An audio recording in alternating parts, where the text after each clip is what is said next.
Thank you. അല്ല ജ്യോതിർമയി എവിടെ? സ്ത്രീകളുടെ കാര്യമല്ലേ ജാനകി, മേക്കപ്പ് ഒക്കെ ഇട്ട് ഇറങ്ങാൻ കുറച്ച് സമയമെടുക്കും. CKC ഒട്ടും കുറച്ചിട്ടില്ല, ഗംഭീര ലുക്കായിട്ടുണ്ട് കേട്ടോ. Thank you. ഓരോ പിറന്നാൾ ആഘോഷം കഴിയുമ്പോഴും CKC ഈ 2 വർഷം വച്ച് പ്രായം കുറച്ചുകൊണ്ട് വരികയാണ് അല്ലേ CKC? അതിനിപ്പോ ഞാനെന്താ പറയാ, സന്തോഷകരമായ ജീവിതം, മനസ്സിലെ നന്മ, അതും മുഖത്തും ശരീരത്തും പ്രതിഫലിക്കുന്നു. അത്രേ ഉള്ളൂ. ഈ പറഞ്ഞത് കറക്റ്റ് ആണ്. സേഫ് സോണിൽ നിൽക്കുന്ന CKCക്ക് ടെൻഷന്റെ ആവശ്യമില്ലല്ലോ.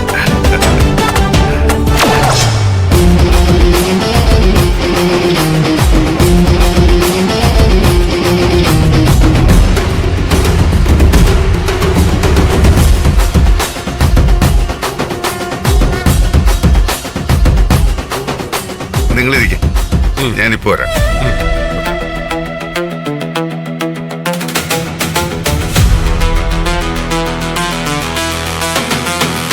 നിങ്ങളുടെ പിറന്നാൾ ഫംഗ്ഷനിൽ എല്ലാ അതിഥികളുടെയും മുൻപിൽ വെച്ച് തന്നെ താൻ ഗൗതമനോട് മാപ്പ് പറയുന്നു. മാപ്പ് പറയിപ്പിക്കും ഞാൻ.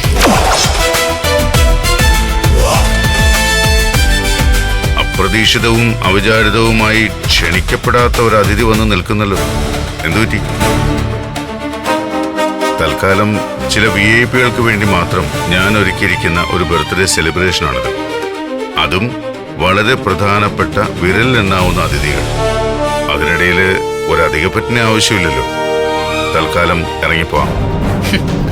പോവാനല്ല CKC ഞാൻ വന്നത്. വന്ന കാര്യം സാധിച്ചിട്ടേ ഞാൻ ഇവിടുന്ന് തിരിച്ചു പോവും. വന്ന കാര്യം? നിന്റെ മനസ്സിൽ പല ദുരുദ്ദേശങ്ങളും കാണും, പക്ഷേ അതൊന്നും വിളയുന്ന മണ്ണല്ല ഇത്. ചിരിച്ചോ, എത്ര വേണമെങ്കിലും നിങ്ങൾക്ക് ചിരിക്കാം. കാരണം ഈ ചിരി ഇന്നത്തോടെ അവസാനിക്കാൻ പോവാം. CK ചന്ദ്രബോസിന്റെ മുഖത്തെ ചിരി മാച്ചു കളയാൻ ഇനി ഒരുത്തൻ പിറവിയെടുത്ത് വരേണ്ടിയിരിക്കുന്നു നിധി. അതൊക്കെ ഓൾറെഡി പിറവിയെടുത്ത് കഴിഞ്ഞു ചന്ദ്രബോസെ. പക്ഷേ അതിൽ ചെറിയൊരു തിരുത്തുണ്ട്. നിങ്ങളുടെ മുഖത്തെ ഈ ചിരി മാത്രമല്ല, ഈ ആയുസ്സിലെ മുഴുവൻ സന്തോഷവും കെടുത്തിക്കളയാൻ പാകത്തിൽ ജനിച്ചിരിക്കുന്നത് ഒരുത്തനല്ല, ഒരുത്തിയ. ആ ഒരുത്തിയാണ് ഈ ഞാൻ.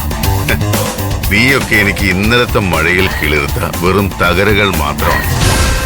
കാൽ ചുവട്ടിലിട്ട് വെറുതെ ഒന്ന് ചവിട്ടി അരച്ചു കളയാൻ മാത്രം ത്രാണിയുള്ള വെറും പുല്ല്. എന്തായാലും ഒരുങ്ങി കെട്ടി ഇവിടം വരെ വന്നതല്ലേ, അകത്തേക്ക് കയറുക. എല്ലാവരുടെയും മുന്നിൽ വെച്ച് നീട്ടിപ്പിടിച്ച് എനിക്കൊരു ഓൾ ദി ബെസ്റ്റും പറഞ്ഞ് വയറ് നിറയെ ശാപ്പാടും തട്ടിവിട്ട് ഇറങ്ങി പോകാൻ നോക്കുവച്ചേ. ഓൾ ദി ബെസ്റ്റ് എന്ന് ഞാൻ പറഞ്ഞാൽ അത് വെറും വാക്കായി പോകും. കാരണം ഇനി അങ്ങോട്ട് നിങ്ങളുടെ കഷ്ടകാലമാണ്. നോക്ക് നിധി, ഇന്ന് എന്റെ ബർത്ത്ഡേ, അതിഥികളുണ്ട്. ഞാനൊരു നല്ല മൂടി നിൽക്കുക. വെറുതെ അതിനെ സ്പോയിൽ ചെയ്യിക്കണ്ട. പോവാൻ നോക്കും.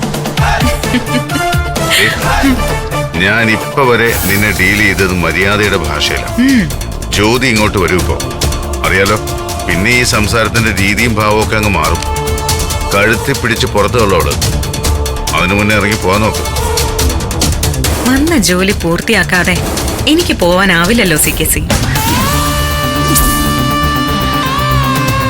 എന്തായാലും CKCക്ക് തരാനായിട്ട് ഞാനൊരു ബർത്ത്ഡേ ഗിഫ്റ്റ് കൊണ്ടുവന്നിട്ടുണ്ട്. അതൊന്ന് കണ്ടു നോക്ക്. എനിക്ക് നിന്റെ ഗിഫ്റ്റും വേണ്ട, ഒരു കുന്തവും വേണ്ട. ഇറങ്ങി പോവാൻ നോക്ക് നീ. ഷടാ, വന്ന് കയറുന്ന മഹാലക്ഷ്മിയെ പുറം കാലുകൊണ്ട് ചവിട്ടി തെറിപ്പിക്കല്ലേ. ഈ ഗിഫ്റ്റ് വാങ്ങൂ, എന്നിട്ട് ഇതൊന്ന് തുറന്നു നോക്ക്. പിന്നെ ഒരു കാര്യം ഉറപ്പാ, CKC എന്നെ പോകാനേ സമ്മതിക്കില്ല. സത്യമായിട്ടും. അത്രയ്ക്കും വിലപ്പെട്ട ഒരു ഗിഫ്റ്റാണിത്. ഈ ചെറിയ ബോക്സിനുള്ളിൽ നീ എന്ത് കനപ്പെട്ട സമ്മാനമാണോ ഒളിപ്പിച്ചു വെച്ചിരിക്കുന്നത്? ഗോൾഡോ അതോ ഡയമണ്ടോ? ഇതേ അതൊക്കെ മേലെ. പിടിക്ക. 1000 പിറന്നാൾ ആശംസകൾ. ഒന്ന് തുറന്നു നോക്ക് CKC.